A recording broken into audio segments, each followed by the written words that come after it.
Good morning, Colorado. You're listening to K4CO Radio, playing you everything from the 40s all the way through today, mellow to metal. And we got a special guest in our station right now. We have Keri Adcock, the Denver Deputy Sheriff Captain here, all full uniform down. And thank you very much for stopping by. Thank you, guys. Yeah, of course. And playing a little bit of country. So you're a big country music fan? I am. Excellent. Let's get kind of started off. So you are the Denver Deputy Sheriff Captain. Mm-hmm. How long have you been with the Denver Sheriff's Department? So this coming September, will make my 19th year there. 19 years. Yes. Wow. What, mind if I ask, what kind of made you kind of go in law enforcement?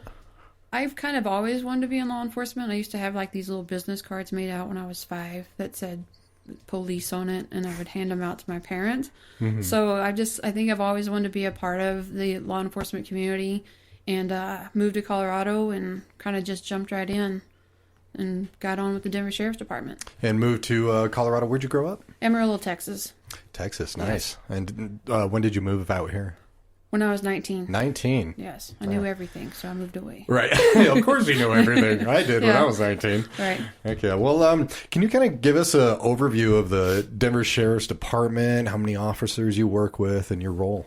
Yes. So the Denver Sheriff's Department, we are the care and custody of inmates. So the Denver Sheriff's Department, we do our city jail downtown, and then we have a county jail, which is out on Smith Road.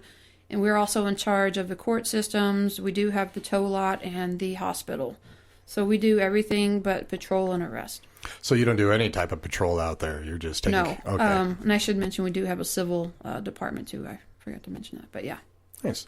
And so you started when you were 19 years old? No. You moved out here when you were 19 years old. No, I started the Denver Sheriff's Department in 2005. So went to college and graduated, and then that was my first real job. And what did you study in college? Criminal justice. Criminal justice, of course, yeah. Actually, Metro has always been really good down there. I went down to Metro and studied some criminal justice, too. So so it's not patrol, it's not arrest, everything like that. You take care of the courts, you take care of the jails, everything. What does your day usually consist of, personally?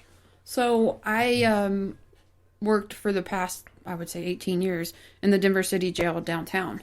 So my main area would be the intake area. So that would be when they first got arrested from officers on the streets, and would bring them into our intake area where we would search them. They get fingerprint, their photo taken. And then we just they also have to see our nursing staff as well. Everybody has to. Mm-hmm. And that's when the whole process starts. So like a pre-arraignment facility. And then we'd set them up for court.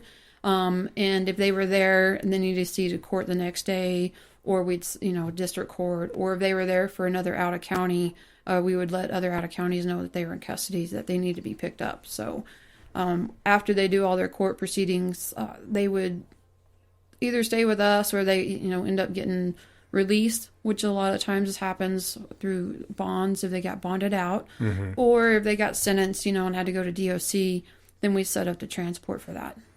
Gotcha. And so right now, as Denver Deputy Sheriff Captain, are you overseeing that main aspect of the Denver jails and so admitting? There's different areas of the jails that captains work. So mm-hmm. I was over the intake unit. So there would be captains that would be on the floors as well. So our housing units. And there's a captain in every area of the facility. So it's civil, at courts, at the hospital, which is where I'm at now, mm-hmm. Learning that area. So my main objective would just be intake and making sure the officers in there and the sergeants in there, that we're just going by, policy procedure, and that we're hopefully getting these men and women through as quickly and as efficiently as possible. So for your real, extensive career doing this, do you see a lot of changes in Denver, particularly in the area that you work with over the past times? Yes. So years? As society changes, we all change. Right, of course. And I've been there, like I said, since 2005. I would even say in the past few years, we've changed significantly. Mm-hmm. We've started wearing body-worn cameras, and that wasn't a thing when we first started. And now we're wearing those, and just different things that we have on our what we call tool belts, right? So we're required to carry Narcan now. And so that's something new that we've started in this past year to make sure that if someone is needing it, then we're able to hurry up and assist right then. And what is a Narcan? So Narcan is, and I'm not a nurse, I'm not, Right. I'm not part of that. But if you see someone and you think they're having an overdose, they're not responding to you, it kind of like helps bring them out a little bit, out of an overdose. I don't have the words for medically, but it just helps kind of bring them back to consciousness, really, because a lot of them won't be responding, and so it reverses the effects of the drug. Gotcha. Okay, nice. Well, we're gonna take a real quick break here, play a little bit more country for you. So we are speaking again with Keri Adcock, the Denver Deputy Sheriff Captain on K4CO. We will be right back with you. All right, we are back with Keri Adcock, who's the Denver Deputy Sheriff Captain, joining us. Thank you again for joining us. Of course. Really appreciate it. Yeah. Can you tell us a little bit? I know that, you guys don't do foot patrol, arrest, stuff like that, but can you tell us a little bit about the crime in Denver and what trends you kind of see going on in the city of Denver? I think the trends that we see that I think everybody is aware of is the opioid epidemic. When you see, you're hearing a lot about fentanyl and things like that. And so I think that's trending, unfortunately. Obviously, you don't want anybody to be on drugs, or especially those that you don't know things that are, spiked, I guess you could say. But that's a rise that's going on across the country. Yeah, we've all heard that, definitely, in the media and everything. Right. And I take it you see even a spike in hospitals coming in of people overdosing or trying to. Right. I've only been there 3 weeks, so you do see people coming in that are needing assistance, because something happened that they didn't know about, or were given something, So there's just, it happens in all aspects of life. And I take it officers receive a lot of training when it comes to not only dealing with the people, but dealing with what they leave behind, and dealing with, for example, these camps and tents that come around when they move. I'm sure there's needles, there's, everything going on. You just got to be aware of your surroundings. Obviously, anytime, just like when you were a kid and people would tell you, don't touch that, don't pick that up, it still kind of continues on as an adult. If you see something, don't touch it, unless you're trained or know what it is. You don't know what's going on, and you don't want to infect yourself with something. Oh yeah, I was a kid in the Reagan administration with a briefcase full of all the goodies that came to school. Right. It's like, this is what everything looks like. Thank you. Right.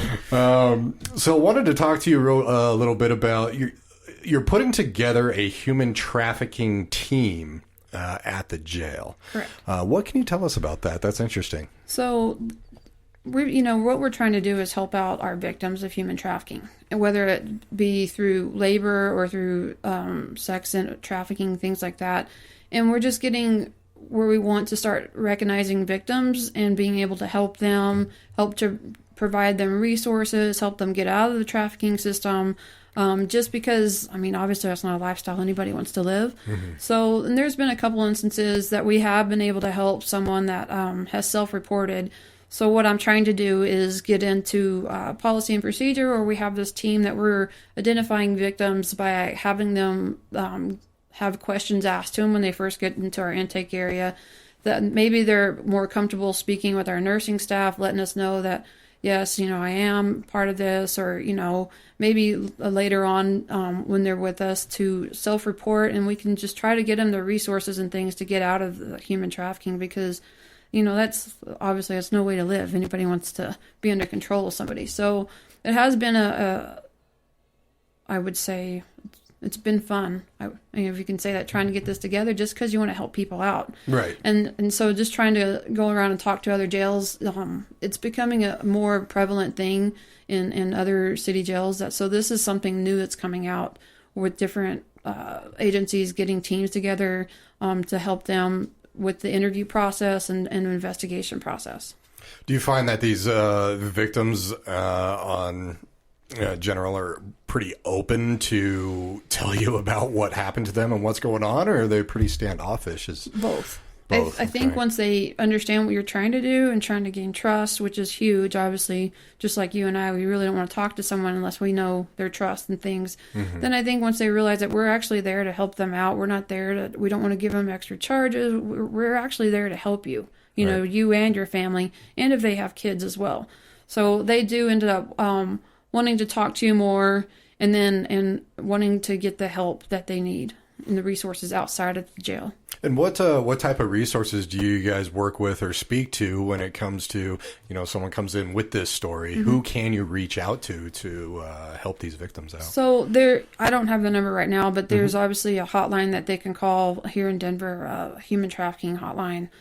Denver police is also helping out with this, with us, and then our city attorneys are helping out with us too.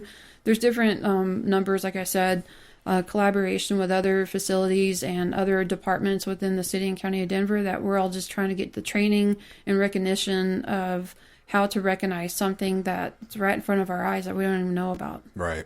I bet it's very masked and it's right. Yeah, it's one of those underground. Yeah, and it's unfortunate that things happen right under your nose and you just don't know.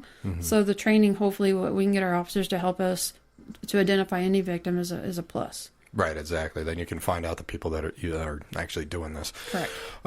You also, which is interesting, started a crisis negotiations team. This was last year. Right. And so I actually don't even really know what this is. Can you elaborate a little bit on that? So a crisis negotiation team, what you think about a lot of the times is, say, like someone was taken hostage, right? Okay. And that you're just trying to talk them down. So we've developed a team and have worked with other with other jails and prisons actually around that have teams. So been through several trainings with the Rocky Mountain hostage negotiation teams. That even, I think it was like last week, we had a training when there was actors in the building. And so I was over with the actor, and then they called in to the team, say back at the jail, trying just to talk this actor down because they were very upset. They were holding someone hostage. And our team did a great job. I was so proud of them. They were able to talk the person down and get them to walk out, so they did such a good job. And we're going to continue to go through the different trainings that's offered throughout here, the Rocky Mountain negotiation teams, and to get with the other prisons and jails to just train with multi-jurisdictions to get the experience. Have you ever been in a round of negotiations situation before? Or I guess what kind of started you to be in this team that started this crisis negotiation team? I've never been in a real life situation where there was a hostage, but we're all within the jails are trained with crisis intervention training, just talking to people, just to get them to come down out of their crisis and things like that, and then it was just brought to my attention that we need to maybe just have a team, and so if something happens one day that we all don't want to happen, say like there's a riot or something, that we can probably go in and talk talk it down, negotiate with them, help them out, because they're in a facility that they're locked down, and they're not out there free will, so they just can't leave whenever they want. So you just the training really helps get the different aspects of how to speak with people and get to learn them. And it's always it's better to have it and not need it than to need it and not Absolutely. have it. Exactly right there.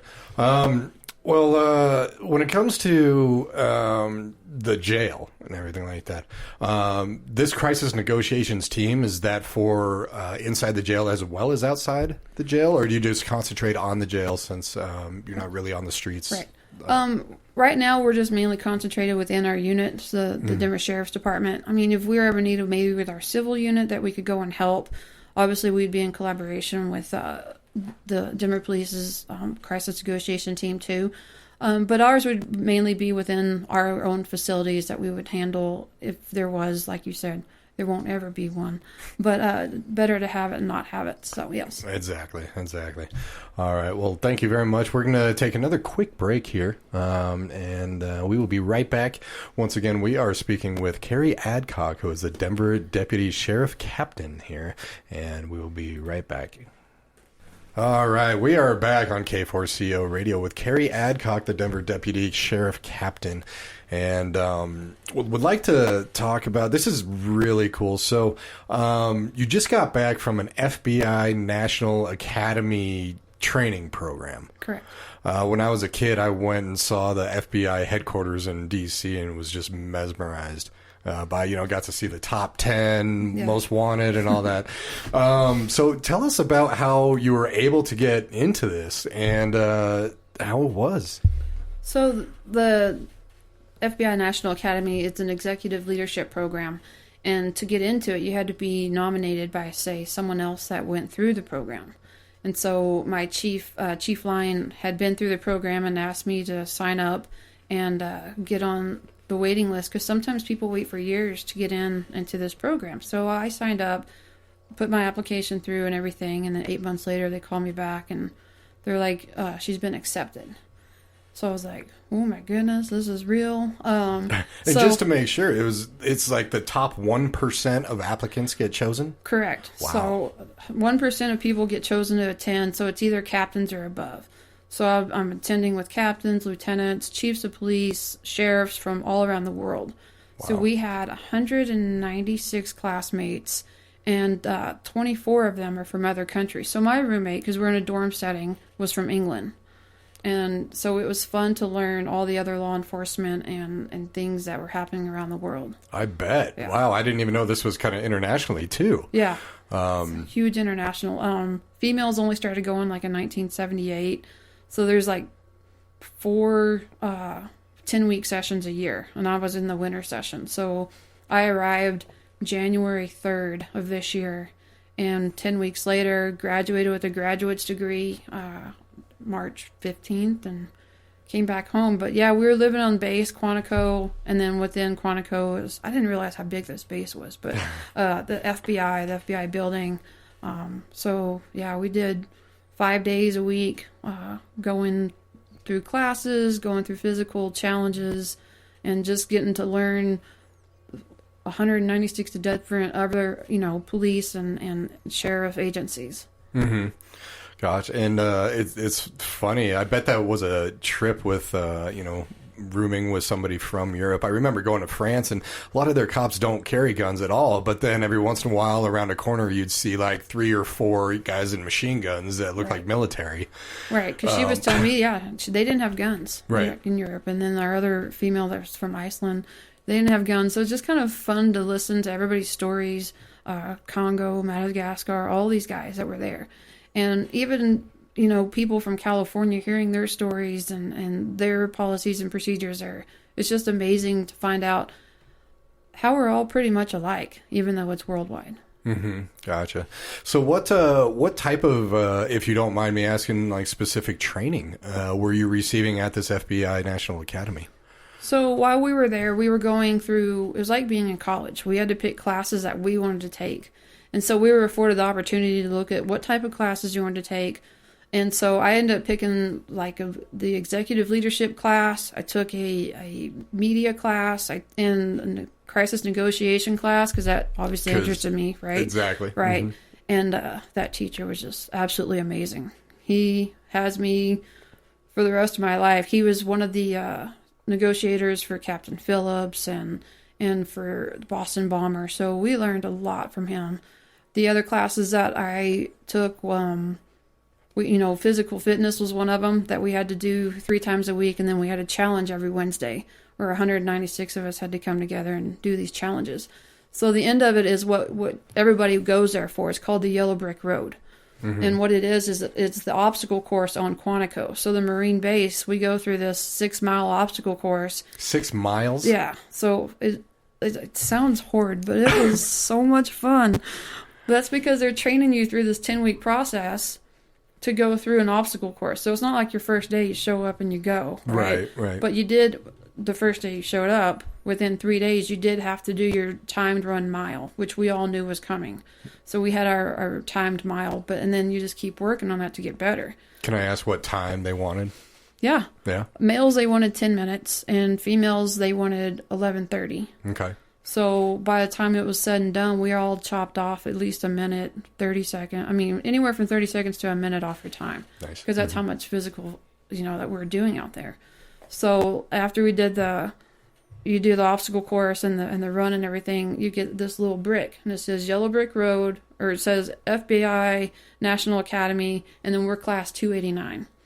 So anytime we talk to anybody and they're from this, say, fraternity, we go, oh, what class are you? 289. Oh, what class are you? 245. Mm-hmm. So the Denver Sheriff's Department, besides my chief going, the last person that we had sent was in 1997. Really? Yeah. It has been that long. Right. And That's it's just, amazing. Yeah. And then, of course, I'd be the first female that went. Mm-hmm. So it was absolutely an honor to go. I would do it again. I'd tease, I would stay again. I'd go back and live in a dorm all over again. Nobody would ever say that. But it was just so much fun learning through everybody, all the different instructors that were there, just the different classmates, and we were all still talking. Nice. And now that we're part of this fraternity, you're still getting questions now from, say, other agencies like, hey, I'm class 286. What would you say about your human trafficking? Can you give me your policy and procedure? Or what are you guys doing over there to, use of force or your body worn camera? It's just a whole, conglomerate of just talking with everybody else just to see what everybody's doing. And how many classes would you say you took in these 10 weeks? So it's like a college course. So like Monday, Wednesday, Fridays, I would go to this one class. Tuesday, Thursdays, we would go to another class. So I took 5 courses while I was there. Okay. And then with that, because I took all master's level courses, so now I only need 5 more classes and I'll complete my master's course, my master's degree. So I actually just got accepted into the University of Virginia a couple days ago. So I'll complete my master's online here and hopefully be done by May 2025. That is very cool. Yeah, I'm Very excited. nice. Who knew I was going to be in college in my 40s? Right? It's a new world there, yeah. Right. What other obstacles? I'm really curious what other obstacles were in this 6-mile obstacle course that you had to take. Well, I'm trying to think of the movie that it was Jodie Foster when Silence of the Lambs, right? Oh yeah. And I think the funniest thing is seeing where she ran through by the what they call the hurt tree, which has pain, hurt, agony on the tree. Mm-hmm.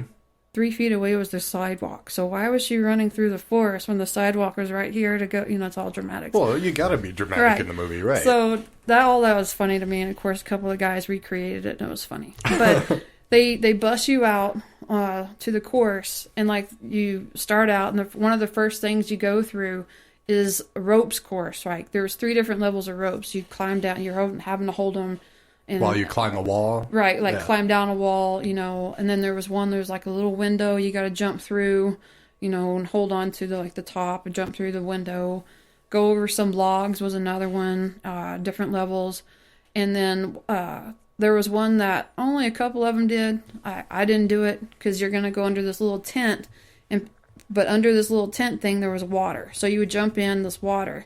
And granted, it's about 30 degrees outside. So I'm not jumping in the water to crawl through this.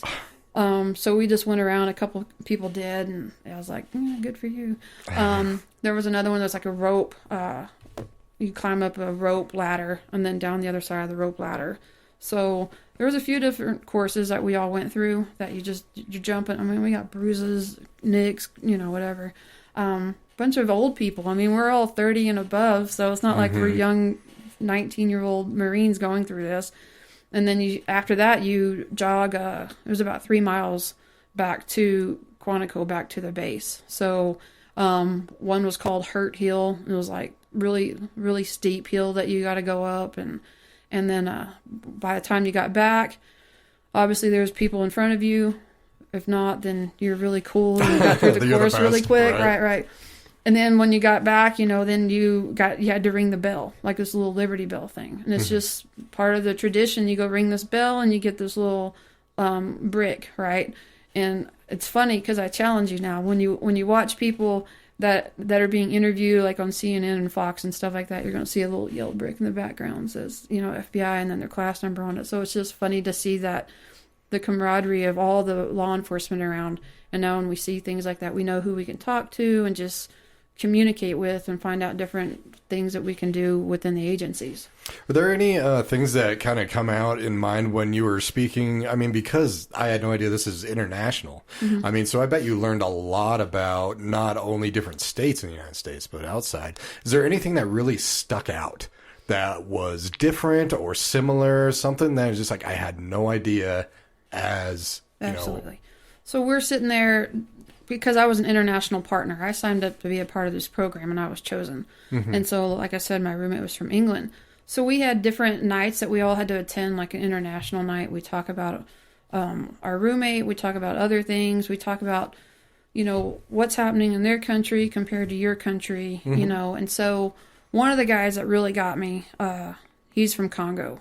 And he's probably going to be a general here within the next year or two. But we're sitting here going, yeah, we got to learn technology. We're just having real problems with technology. And he was like, we just want infrastructure, you know. And we're like, oh my gosh, this guy just wants roads, you know, things like that.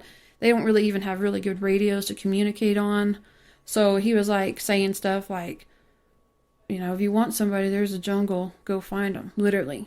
And we were just at amazement talking to him, talking to the other guy from Saudi Arabia, all these guys that just, how what we think are problems, they just want roads, radios, you know, and just so basic things just to basic do their job, things, right? know.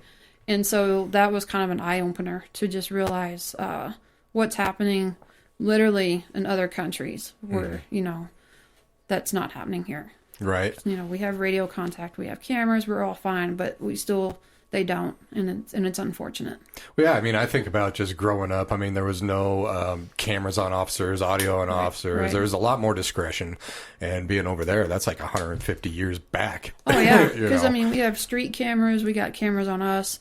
You know, I think they literally just got cell phones. Like, it's just amazing the difference. And it's kind of like what you said, like traveling back in time. Just the little things that they want and what we're asking for was just mind-blowing to me. Right. Kind of makes you think, well, we got it pretty good. Yeah, like, oh, we're fine. You're fine. You exactly. And then one more question actually about this course. So you said it's 6 miles, and you kind of described a lot of stuff. You train 3 times a week for 10 weeks to go through this course.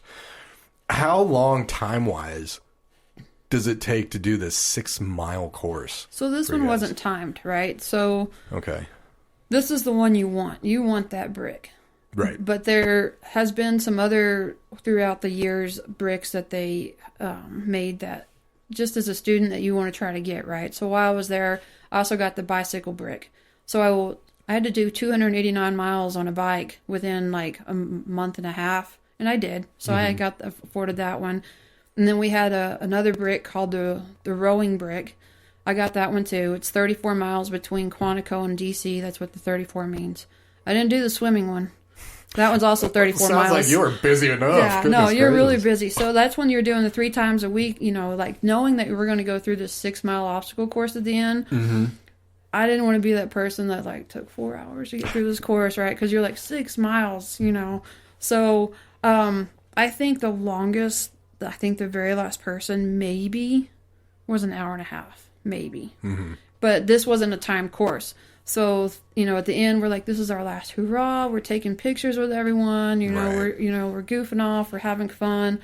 But you're also at the same time knowing you're going through this course. So, yeah, I think maybe an hour and a half. It wasn't even that long, you know, to get 190-something people to go through this course. Yeah. Oh, yeah. Yeah. So I thought an hour and a half was pretty good. But I don't even know. We don't know our times just because, like I said, it wasn't timed. But just to go through it with everybody, it was fun. And then the amount of pictures, you know, good grief. I don't know if I've taken so many selfies in my life, but yeah, it was fun with everybody. Please tell us you got back to Denver and you took like 2 weeks off with all of that stuff going on. Took 2 days off. 2 days off. And I came back. Well, I had to get rid of my shoes first off, so I had because they were so muddy.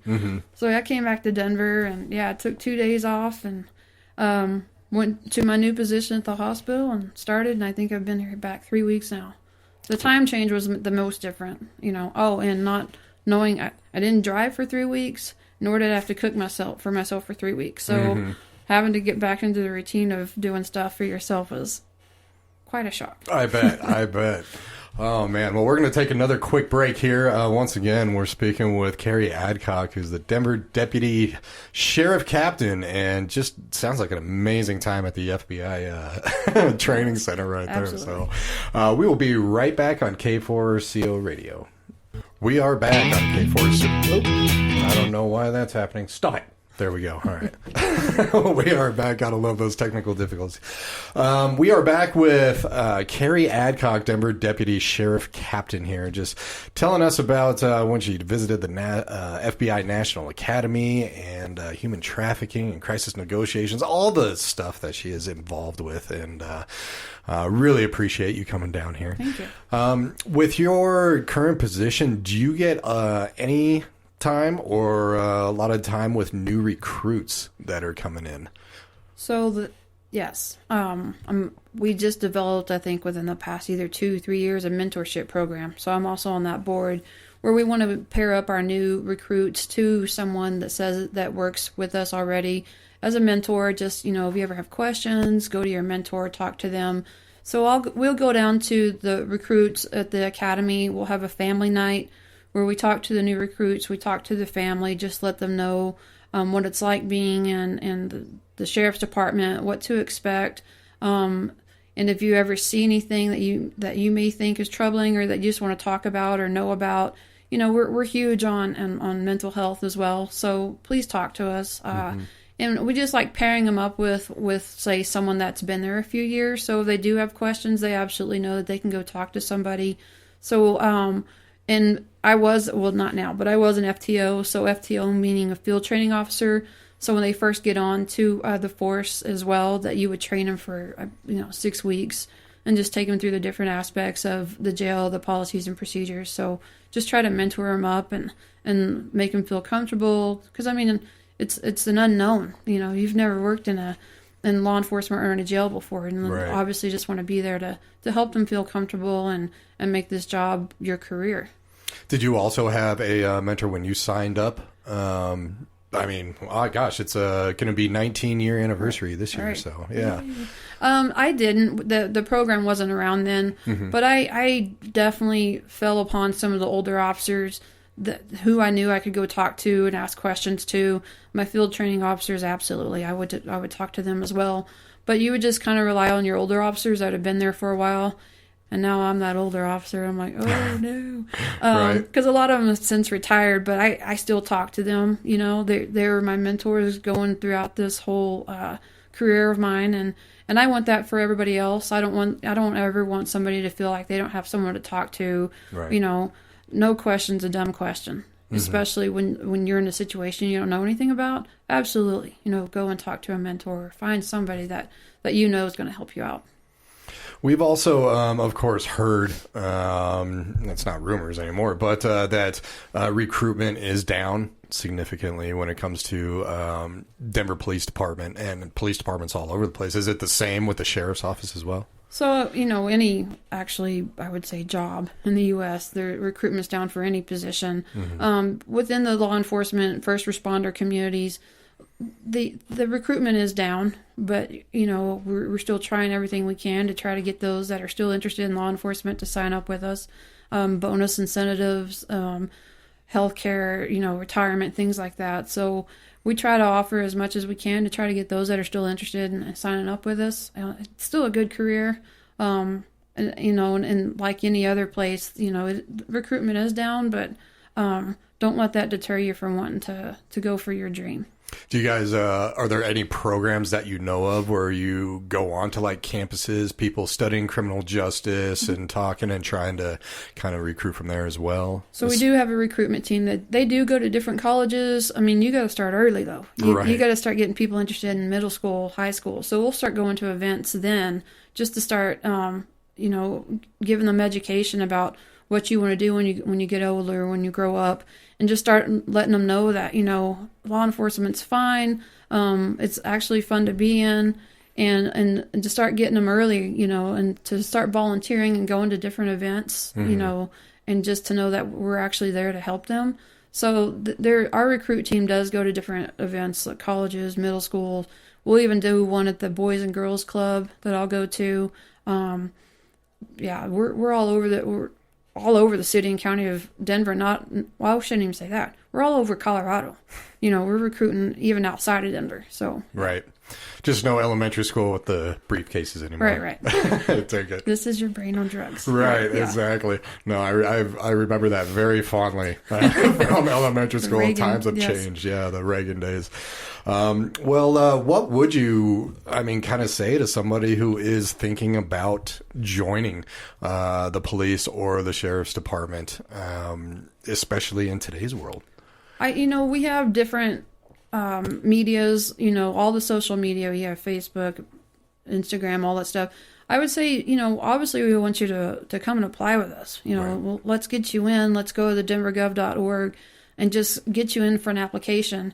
I'd also say, though, too, to start just talking to the department, finding out what different programs there are, different volunteer bases, things that you can show up to, if you're of age, to do like a tour with us. Well, we do tours all the time. I've done several tours. I've taken several people on tours, ride-alongs, different aspects of, just visiting different areas and just finding out about it. And we're able to help you out with that, even talk to you, one-on-one.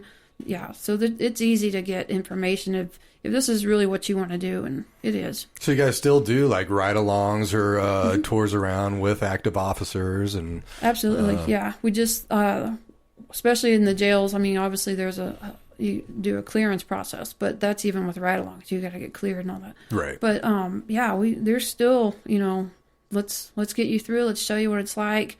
It's fun doing the different tours, and yeah, we still do everything. We want everybody to get interested and come out. Mm-hmm.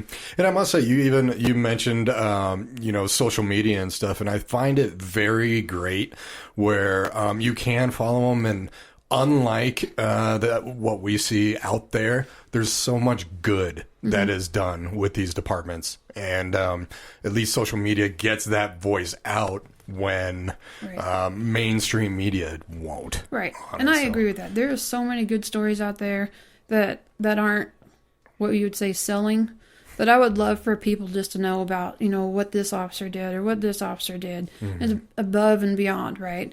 And to know that how many of these officers are actually out there doing their job and even volunteering outside of the agency, doing their own thing, because you got to get outside of work and do your own thing. That there's just a lot of good things going on that I wish people knew more of. Mm-hmm. No, I love that, actually. So we follow that, and it's just great when you see not only what their job, but going above and beyond and really taking care of people. Right. So that happens more often than not. So. I'm sure it does, yeah, but no one wants to report that, right? Exactly.